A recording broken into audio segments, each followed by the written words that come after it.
la mesa de En Perspectiva de este miércoles 31 de enero de 2018. Nos están acompañando Teresa Herrera, quien escuchaban recién. Teresa, ¿qué tal? Buen día. Buen día a todos. Buen día, Gonzalo. ¿Dónde estás? Ahora lo saludamos. Gonzalo Baroni vía Skype. Gonzalo, ustedes recordarán, se fue a Birmingham, al Reino Unido. Así está cursando un máster en desarrollo en la Universidad de Birmingham. Gonzalo, buen día, buenas tardes, ya casi para vos. Ya en breve, buenas tardes, muchas gracias. Teresa, me encanta escucharte que por el frío. Frío estoy pasando yo acá, con nieve, lluvia. ¿Cómo andás de temperatura cada vez que miro vos, las redes sociales, mis amigos en la playa, me quiero morir. Pero bueno, disfrutando mucho un verano-invierno atípico para mí. Bueno, y también tenemos a Felipe Schipani. Felipe, ¿qué tal? Buen día. Buenos días, Romina, buenos días, audiencia. Y Rafael Porsekansky. Rafa, ¿qué tal? ¿Cómo están todos? Un abrazo para Gonzalo a la distancia. Muchas gracias. Un gusto reencontrarte, porque no habíamos hablado, ¿no? Desde que te fuiste, porque por Skype no habíamos hecho nunca la mesa. ¿O me estoy equivocando? ¿No? Me fui en septiembre, fines de septiembre, y no, eso, todavía no habíamos participado. Todo un reencuentro virtual entonces, pero reencuentro al fin, ¿eh? Bueno, vamos al primer tema que tenemos planteado para hoy. Las medidas de apoyo a la producción arrocera, lechera y hortifrutícola anunciadas por el presidente Tabaré Vázquez causaron respuestas diferentes dentro del grupo de las 6 gremiales rurales empresariales que acudieron a la reunión del lunes pasado con el mandatario. 2 de ellas, la Asociación Nacional de Productores de Leche y la Comisión Nacional de Fomento Rural, evaluaron positivamente en general las medidas, mientras que las otras 4 organizaciones empresariales, la Asociación Rural, la Federación Rural, la Asociación de Cultivadores de Arroz y las Cooperativas Agrarias Federadas, expresaron que los anuncios del presidente no están a la altura de la situación que vive el sector agropecuario. Así lo explicó, por ejemplo, ayer aquí, en entrevista con En Perspectiva, el vicepresidente de la Federación Rural, Miguel Sanguinetti. Hubiese sido mucho mejor que en el día de ayer no se anunciara ninguna medida de las que se anunció. Porque se haga un análisis muy livianito, vamos a hacerlo, porque no quiero entrar a meterme quizás en otros sectores. En la lechería las medidas que se anunciaron ya venían hablándose de hace mucho tiempo, e incluso alguna, como es la rebaja de la electricidad, ya se venía aplicando.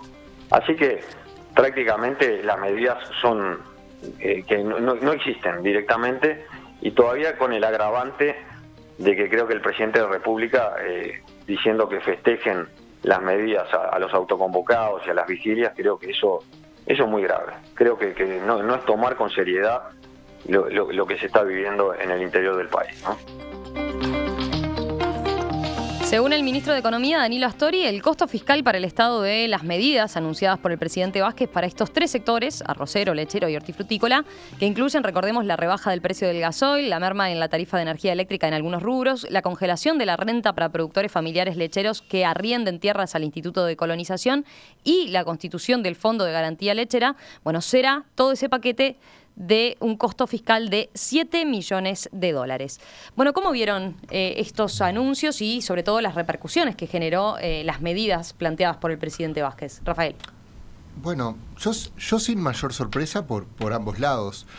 En primer lugar, mi lectura preliminar, por supuesto, de la movilización del 23, yo creo que deja una señal ambigua. Creo que desde el punto de vista de las organizaciones de los autoconvocados, el haberse fijado una determinada cifra y que luego la movilización tuviera una cifra muy menor, me parece un elemento fundamental en toda la ecuación política que se genera.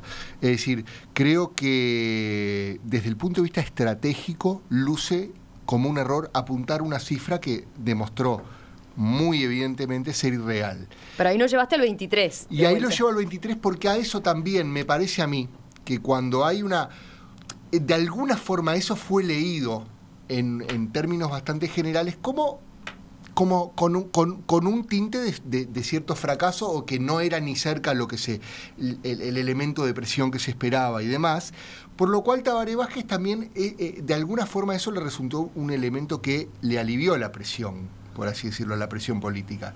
Se lo vio mucho más distendido a Tabaré Vázquez, me parece, después de la movilización. Y eso a su vez me parece que le da cierto margen para proponer una serie de medidas que me parece que creo que no hay dos opiniones, son parciales, son pequeñas comparativamente. Es decir, no quiero negar que puedan ser muy importantes para cierto sector del empresariado rural, pero digamos, ahí viene la otra parte. Creo que también es lógico que la sensación predominante de los autoconvocados sea de descontento, porque si uno recuerda las famosas proclamas de un descenso generalizado del gasoil, dólar a 36, etcétera, etcétera, compara con lo que ofrece Tabaré Vázquez y dice, bueno, hay un desajuste en lo que unos piden y en lo que los otros dan.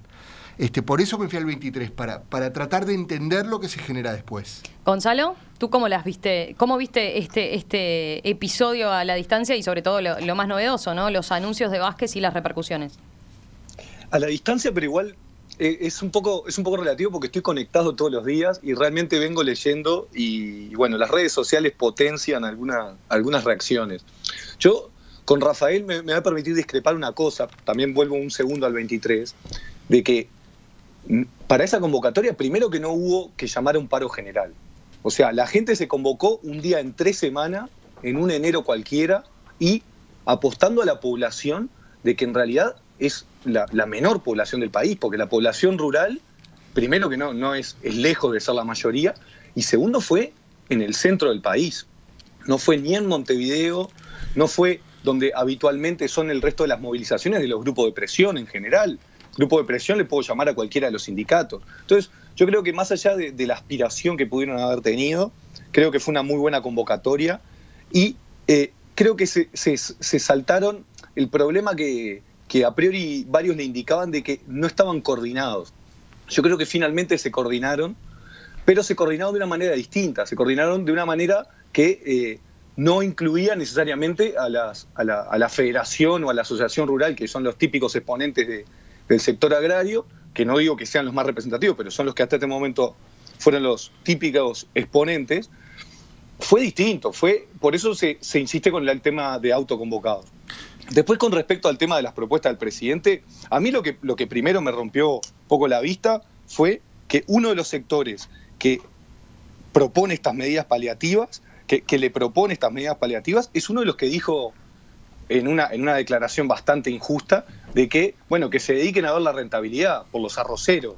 Eso me parece que es una marcha atrás terrible, que justamente lo que demostró, porque nunca pidió disculpas al respecto, lo que demostró es que no tenía muy claro que ese sector aparte es uno de los que tiene un mayor dinamismo dentro del Uruguay. Eso fue el primer encuentro, ¿no? El ministro saliente Aguerre fue representante de los arroceros durante años. Entonces, hay algo que no había una conexión ahí, no había un diálogo que preocupa. Pero Gonzalo, volviendo a las medidas del lunes y las repercusiones sobre ese punto en particular. Yo creo que hay una crítica que hace, escuché atentamente la entrevista que se le hizo al vicepresidente de la Federación, yo creo que hay una crítica que hace que tiene razón, capaz hay algunas que están un poco fuera de tono, pero una en particular que tiene razón es el pedido de que el gasoil, la baja del gasoil sea generalizado y pone el ejemplo de los fletes. Me parece que eso habla de que el problema del agro, hay muchos que lo quieren focalizar y bueno, es solo el sector agropecuario. Pero es un problema de país, porque el sector agropecuario tiene que sacar de alguna manera la producción, tiene que pasar por las carreteras, por la caminería rural. Hay muchos de los impuestos que son bastante injustos. Estuve leyendo también la entrevista que le hicieron al economista Ignacio Muncho, que hablaba un poco del impacto fiscal que podría tener una baja generalizada del gasoil. Y es algo un poco más razonable. ¿Es mucho dinero? Sí, pero es más razonable. Acá estamos hablando de 7 millones de dólares, que en realidad es muy pequeño para lo que realmente importa el sector agrario en las exportaciones de nuestro país. Hay productores agropecuarios de determinado tamaño que aportan IRAE, por ejemplo, que sí ya pueden descontar, ¿no? Sí. El gasoil. Sí. Eso sí, o sea, que hace años que pueden descontar el IVA, perdón, del gasoil, y a los que el litro de gasoil está ya a 33 pesos, ¿no? Más allá de que, claro, estaba planteado esta medida general que se reclama como reclamo general de que la baja sea total, ¿verdad? Para todos los casos, sin estar de por medio este tipo de evoluciones. Teresa. Sí, habíamos hablado ya en una mesa anterior sobre este tema y los actores han cambiado Entre comillas han cambiado, pero en algo han cambiado, porque cuando hablamos en aquella ocasión no estaba claro quién representaba a los autoconvocados. Entonces, la crítica un poco que se hacía de, bueno, que Tabaré no los recibía, bueno, ¿quién recibía? A los miles que estaban, era un poco...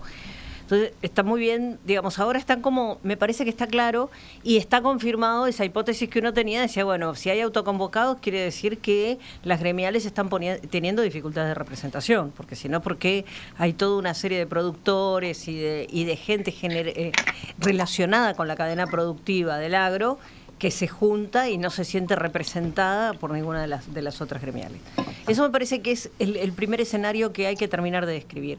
La segunda cosa es, bueno, sí, es cierto, la cadena productiva del agro no se agota en el momento que se corta la zanahoria, se saca la zanahoria, o se ordeña la vaca, o se cosecha el arroz. El arroz, la zanahoria y la carne hay que llevarla al consumidor, o hay que llevarla al exterior. Es decir, hay toda una cadena productiva relacionada con el agro que hace que uno de afuera mire razonable el planteo de alguna de las gremiales cuando dicen, bueno, esto es insuficiente. En todo caso, será suficiente para el sector lechero, será suficiente para la granja, pero no es suficiente para el conjunto de la actividad agropecuaria. Pero también es cierto, y eso es lo que hace más complejo el problema, que la problemática de cada uno de los sectores no es igual. Es decir, hay sectores que están muy bien, como es el caso de la forestación, hay sectores que están más o menos, como es el caso de la ganadería, y hay sectores que están realmente muy mal, como es el caso de la leche, y que cada uno de ellos, para poder salir de esa situación, seguramente, y en eso yo estoy de acuerdo con el gobierno, va a necesitar medidas diferenciales.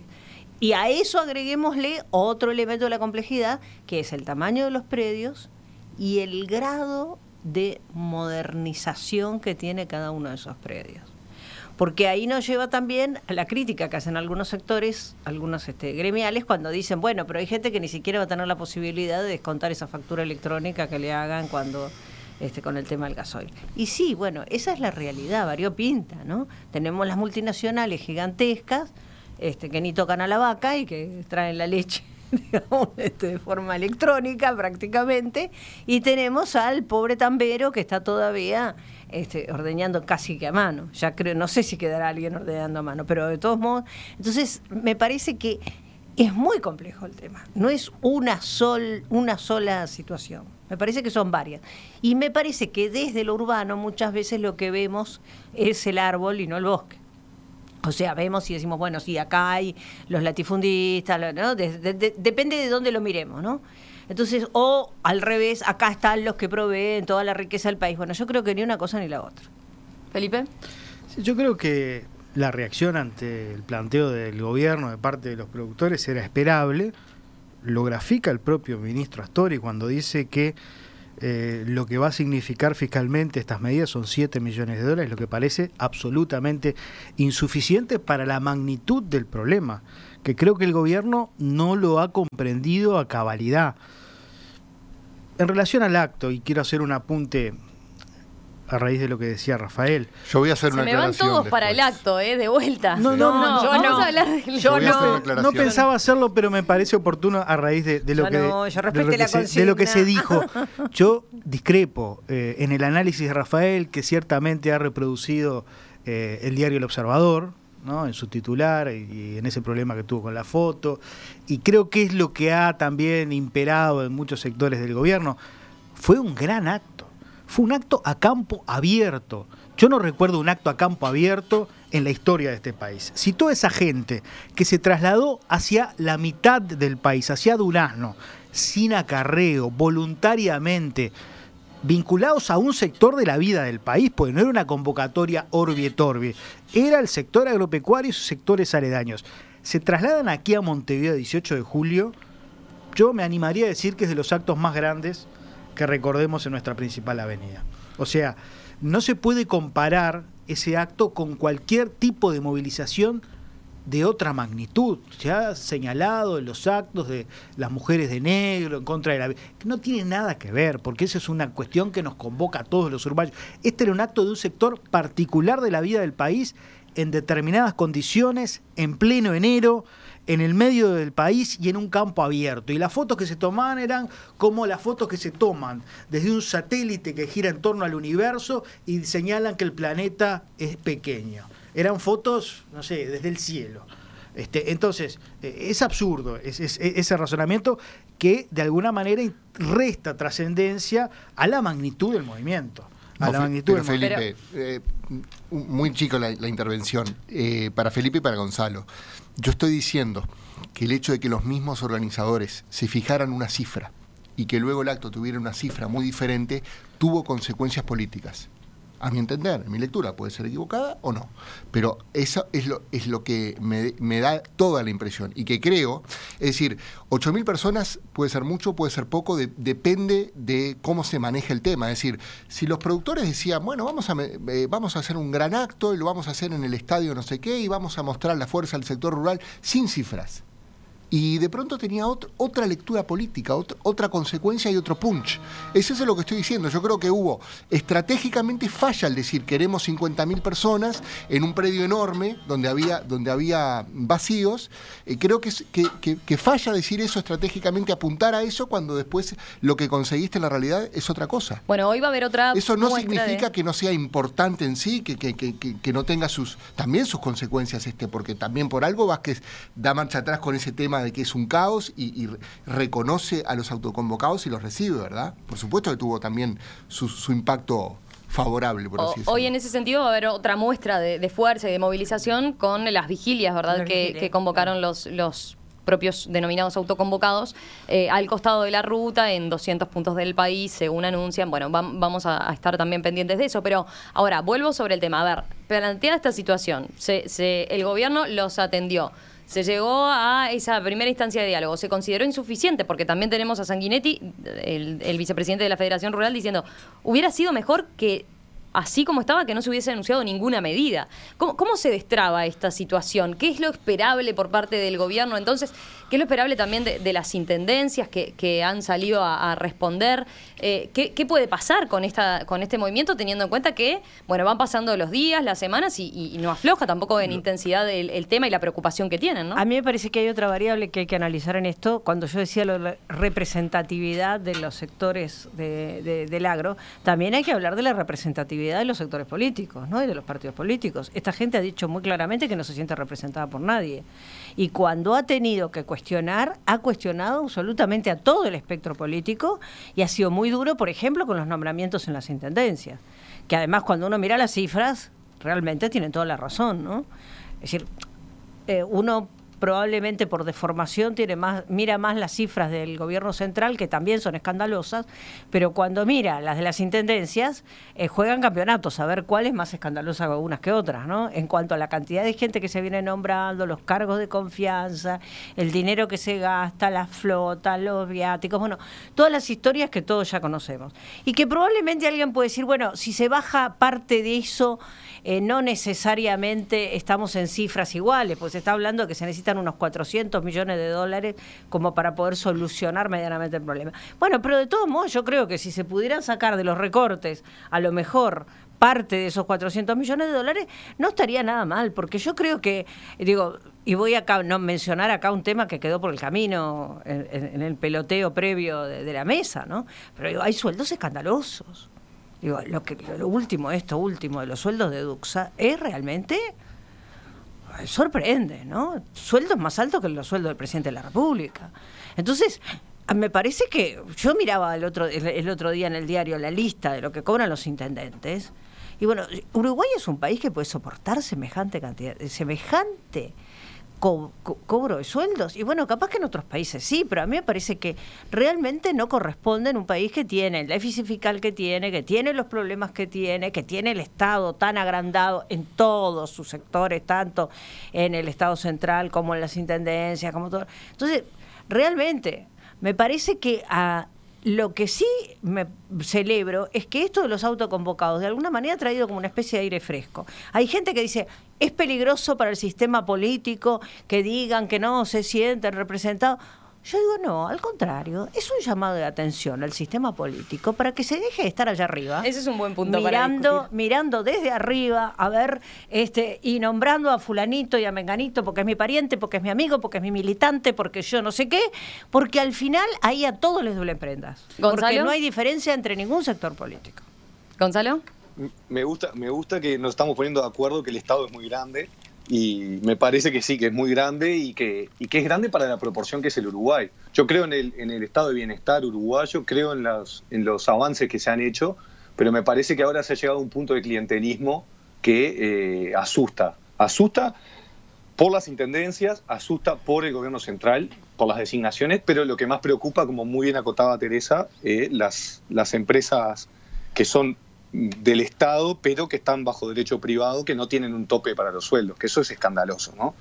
Pero bueno, volviendo al tema de qué soluciones y demás, yo creo que esto trae justamente una renovación en la agenda política. Venía el tema muy quieto, a falta de propuestas. Yo creo que hubo unas propuestas muy claras por parte del sector agrario. Creo que hubo una respuesta un poco insuficiente por parte del gobierno, pero yo creo que es insuficiente acorde a el desastre del gobierno anterior de Mujica, ¿no?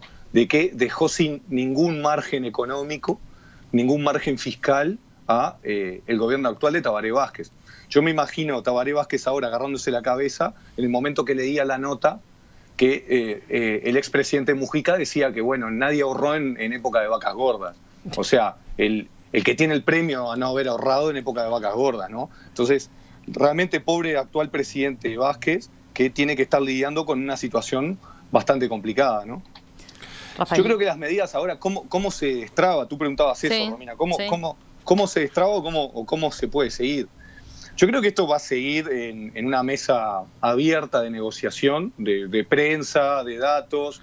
Todos los días surge un dato nuevo de algún medio de prensa que, bueno, los cargos de confianza en las intendencias, algún escándalo público. Yo creo que está recién empezando a enganchar lo que es el sector agrario con la ciudadanía. Muchos de nosotros que habitualmente vivimos o en Montevideo o en las principales capitales departamentales, tenemos muy poca conexión con la realidad agraria y a veces estos planteos nos parecen totalmente ajenos. Y entonces el discurso de la 4x4, el discurso de para qué quieren el gasoil y que para qué se quejan estos productores y después viajan al Caribe y demás, no nos engancha demasiado hasta que nos ponemos a ver con números serios que hay algo que no está funcionando. El sector exportador, el sector agrario, que es básicamente nuestro sector exportador, como en todas partes del mundo, siempre es el que se encarga de generar y tiene que bancar un poco la redistribución. Es lógico por un tema de que tiene algunos beneficios. Yo creo que no tantos como la gente cree que tiene algunos beneficios y hay una redistribución. Pero básicamente la mayoría del dinero que ingresa del exterior entra por el sector agropecuario. Entonces, yo creo que algunas de las medidas que se podrían tomar es, por ejemplo, una reforma fiscal directamente. En vez de cargar en el gasoil de la manera que se está cargando, o en vez de pagar impuestos, por ejemplo, en la electricidad, que también lo nombraba el vicepresidente de la Federación Rural, ¿por qué no se pone directamente en el impuesto final o en otro tipo de fiscalización, en otro tipo de forma de llegar al sistema fiscal, ¿no? Porque hoy en día lo que está generando son incentivos erróneos, porque la gente, ¿qué hace? La gente que vive en frontera cruza la frontera porque en Brasil está mucho más barato y compra el gasoil del otro lado, que es un horror. Lo pueden hacer los productores de pequeña escala, no lo hacen lo de gran escala, creo yo, pero de alguna forma tienen que subsistir. El costo del flete sale más caro mandar algo desde Artigas a Montevideo, un container de Artigas a Montevideo, que de Montevideo a China. Esas cosas que son. Rafael. Sí, yo recomiendo dos análisis, desde dos perspectivas muy diferentes, porque para tratar de responder la pregunta que es central, que vos planteás, Romina, me parece que lo que es clave primero es el diagnóstico. Y estos dos análisis, un análisis de una perspectiva marxista, pero muy bien escrito, en brecha, y por otro lado, un análisis de Blasina y asociados, que lo que muestra es la gran segmentación que tiene esto. Primero, que la palabra campo hay que desagregarla. Una cosa son los trabajadores rurales, pequeños empresarios, medianos, grandes, etcétera, sectores de producción y demás. ¿qué pasa? ¿Por qué esto explota, por así decirlo, principios de 2018, no 2016? Y bueno, los precios internacionales. Esa es la clave. Es decir, ¿qué sucedió antes? Antes podían, gracias a precios internacionales muy buenos, convivir con un dólar barato, es decir, que no ajustaba a la inflación. El dólar no subía, la inflación sí, eso para el productor representa un problema.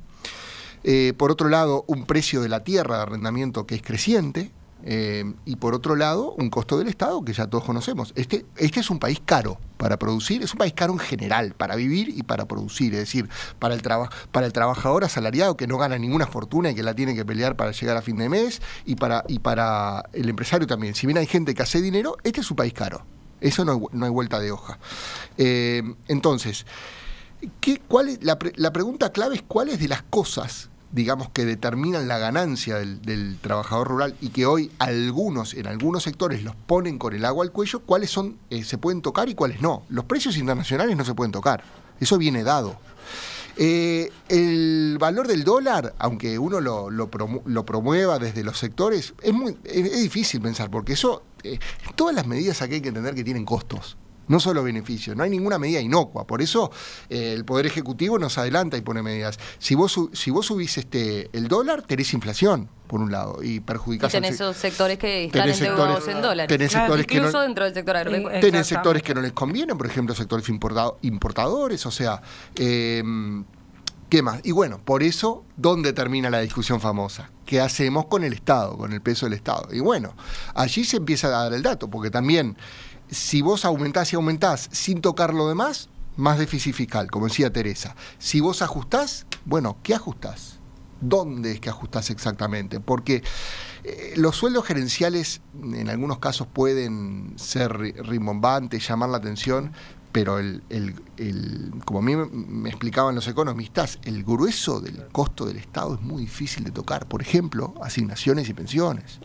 Sí. Hay mucho de eso que es intocable. Claro. Entonces, déficit vinculado a la seguridad social, claro, ¿no? La caja de lo que... Claro, entonces eso es un problema delicado, de soluciones difíciles. Felipe. Muy interesante el punto que introdujo Rafael, o sea, sobre los factores endógenos que el gobierno puede controlar y los exógenos. Obviamente somos tomadores de los precios de las commodities, eso está por fuera de nuestras capacidades.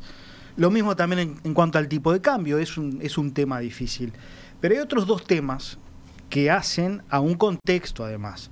El precio de la energía. En este país, que hubo un cambio de matriz energética, ¿no? Y hace tiempo que se nos anunció que iba a ser la panacea, y que iba a significar un abaratamiento drástico, ¿no?, de los costos de la energía. Bueno, la energía sigue subiendo, pero no sigue subiendo porque los costos de la energía se han mantenido. Siguen subiendo porque hay que tapar el agujero del Estado. Y volvemos a lo mismo. Entonces, lo mismo pasa con el combustible. Bueno, no hablemos del tema ANCAP. El problema del Estado es un Estado eficiente en el que estamos, o sea, los costos que tenemos son para financiar una burocracia que nos da servicios como en el primer mundo, como en los países escandinavos. Tenemos una educación de calidad, tenemos una seguridad pública realmente que nos sentimos seguros cuando transitamos, cuando andamos por nuestra vida. Tenemos servicios a la par de lo que aportamos. No, estamos ante un Estado ineficiente. Aquí se ha dicho que el aumento de los 70.000 funcionarios públicos desde que asumieron en el 2005 se ha focalizado en seguridad y en educación. Bueno, nunca antes estuvimos peor en seguridad y en educación. Basta con ver los principales indicadores de esas dos ramas para advertir de que no ha supuesto ese aumento de funcionarios públicos. Ahí entramos en calidad del gasto. Entonces, es absolutamente legítimo el reclamo que hacen los productores. Es imposible producir en este país, ser competitivo, obtener algún tipo de ganancia, y la demostración más clara nos las ha dado el propio gobierno. ¿Por qué ha negociado con UPM condiciones especiales para invertir en el país? ¿Por qué ha negociado hace unos años con Montes del Plata para que se instalen Conchillas condiciones especiales de exenciones tributarias que nadie tiene? Porque en condiciones normales nadie invierte. Entonces, de lo que se trata es de generar condiciones para que en definitiva los productores y los ciudadanos también, porque este no es un tema solo del sector agropecuario. El sector agropecuario quizás lo siente más porque es tomador de precios, pero lo siente todos los sectores productivos, el comercio, la industria, el turismo. Todos los sectores formales de la economía sienten el peso del Estado a la hora de llevar adelante sus emprendimientos. O sea que el debate de fondo es el Estado que queremos. Y estamos con un Estado paquidérmico que no es eficiente, porque el debate no es de un Estado grande o un Estado chico, el debate es un Estado eficiente, y el Estado uruguayo no es un debate eficiente. Nos quedó pendiente discutir el punto que decía Teresa, ¿no? De si esto que hace bien la discusión para sacudir al sistema político, porque hay una crítica generalizada a todo el sistema político, o es un factor amenazante porque en el fondo tiene algo desestabilizador, como se dice en algunas circunstancias, ¿no? Yo no creo que tenga desestabilización. Yo creo que es necesaria una profunda revisión por parte de todo el sistema político uruguayo. A mí me parece que los políticos uruguayos viven en un país y en un mundo distinto al que vivimos el resto de los seres humanos de este país. Y me parece que es hora de que empiecen a entender perfectamente los procesos que están pasando. Porque esto que le pasa al campo, le pasa a otros, le pasa a los empresarios, le pasa a los profesionales. Es decir, yo creo que este Estado eficiente que estaba reclamando Felipe, es una de las cosas primeras que tiene que plantearse es, bueno, ¿qué pasa con el clientelismo? ¿Qué pasa con los cargos de confianza? ¿Y qué pasa con un proyecto de país que tiene que ser consensuado? Estamos en una época de grandes cambios. El próximo tema que vamos a estar hablando tiene que ver con esto, ¿no? Entonces, realmente, a mí me parece como que, lo voy a decir como decía mi abuela, a mí me parece que en realidad el sistema político uruguayo en muchas cosas tiene los figurines atrasados. Bueno, a mí desestabilizador tampoco, me parece que al contrario, hay un sector... A ver, se dice por el hecho de que hay argumentos detrás de, bueno, que todos son lo mismo, todos los políticos son lo mismo, ese desencanto más bien con la política, ¿no? Sí, eso es un fenómeno mundial que traspasa al Uruguay. Dentro de todo yo creo que hay un sistema, sigue habiendo un sistema de partidos fuertes, es decir, esta demanda fue vuelta a canalizar por el Estado. Y además quiero separar una cosa. Una cosa es la utilización política de un movimiento que viene desde y otro decir que esto viene desde la política para desestabilizar. Creo que esa es una lectura errónea, simplista y manipuladora, porque lo que hay acá es, como digo, uno puede discutir si ahorraron o no ahorraron en tiempos de vacas gordas, etcétera, si piden demasiado, si piden. Lo que no puede decir es que esto surge desde la política. Esto no surge desde la política, esto surge desde el empresariado rural. Que la política luego lo tome claro. Pero a ver, hay dirigentes políticos que están marcando sus claros matices, dirigentes de la oposición que están marcando sus claros matices con el discurso del 23, diciendo, ojo, señores, no es todos somos lo mismo, o están en contra del discurso antipolítico que se llama, ¿no? A eso iba con cómo lo veían concretamente. Capaz que la palabra no era desestabilización porque no venía desde partido, sino por eso, ¿no? Estamos lejos. La antipolítica. Creo que me preocupa más cierta cosa búlica con la política, sectores jóvenes, etcétera, que una cosa decir de la antipolítica. No, estamos lejos del sentimiento argentino. Perdón, una acotación porque fui yo justo la que metí el tema, ¿no? Pero a mí me parece que el tema básico es, no tengo ninguna duda que Uruguay es un país con instituciones y con partidos políticos muy fuertes y muy institucionalizados, valga la redundancia. Pero lo que sí me parece es que en realidad esos partidos políticos en este momento, y a todos les cabe el sayo, no están a la altura de la circunstancia histórica que estamos viviendo. Yo creo que el gobierno se equivoca cuando sale. El que politiza el tema es el gobierno, porque la primera reacción que vimos en actores de primera línea fue: esto es una movida política. Lo dijo el presidente de la República. La primera reacción: esto es una movida política. Y creo que se equivocó y no leyó bien por dónde venían los tiros.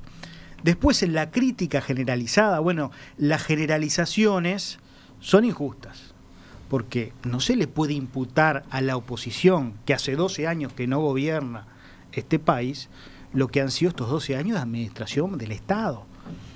Hay infinidad de medidas en el Parlamento tendientes a abaratar el costo del Estado. Pero yo voy por el lado de las intendencias también, ¿no? Bueno, pero a ver, está bien, las intendencias tienen un peso relativo en lo que es el andamiaje y el presupuesto y el gasto público, pero las decisiones centrales las toma el gobierno nacional. O sea, quien tiene que tomar la decisión de efectuar realmente un cambio drástico, hacer la madre de todas las reformas del primer gobierno de Tabaré Vázquez que quedó empantanada, es el gobierno. O sea, no se le puede imputar a la oposición responsabilidades en decisiones privativas del Poder Ejecutivo. La generalización creo que tiende a ser en algunas instancias injustas, más allá de que yo comprendo de que hay cierto descontento que no ha llegado a la desestabilización o al que se vayan todos de Argentina, ni mucho menos, que demuestra un clima ciertamente enrarecido en los sectores productivos del país.